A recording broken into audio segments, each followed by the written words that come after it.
So guys, ভোরবেলায় শুই আর সকালবেলায় উঠে শুনতে পাই নাকি আজকে আছে বিয়ে বাড়ি। তাই আর কি বেশি দেরি না করে আমরা পৌঁছে গেলাম বিয়ে বাড়িতে। সেখানে আমাদের এখানে এত সুন্দরভাবে স্বাগত করলো আর ঢুকে গাইস অ্যাম্বিয়েন্সটা দেখতে পাই, মানে এত সুন্দর ভাই।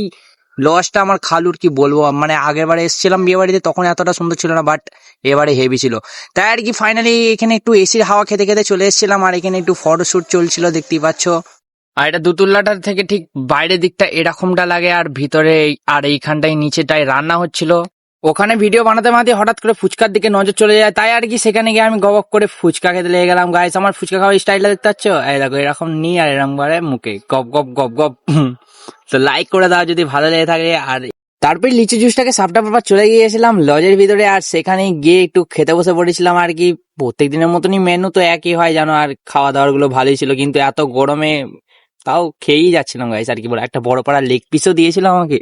তারপরে মিষ্টি নামক কিছু যন্ত্রপাতি দিয়ে দেওয়া হলো আর একটা পানও হাতে ধরিয়ে দিল, দিয়ে আইসক্রিমটা নিয়ে আমি একটু সাইডে চলে এলাম। আর এখানে গাইস এসিও চলছিল, ঠিক আছে, লজের ভিতরে। তাও গাইস ঘেমে যাচ্ছে, ভাবো এতটাই গরম ছিল। হ্যাঁ, এসি চলছে তাও ঘেমে যাচ্ছে, কি বলবো। আইসক্রিম খাওয়ার পরে চলে এসেছিলাম একটু যুদ্ধ দেখতে। এখানে পাকিস্তান আর ইন্ডিয়ার যুদ্ধ চলছিল, তো সেটাকেই উপভোগ করতে করতে এখন আমি বাড়ি যাই। ভিডিওটা ভালো লাগে তাহলে like comment share and follow করে দিয়ে দেবো। চলো টাটা, বাই বাই।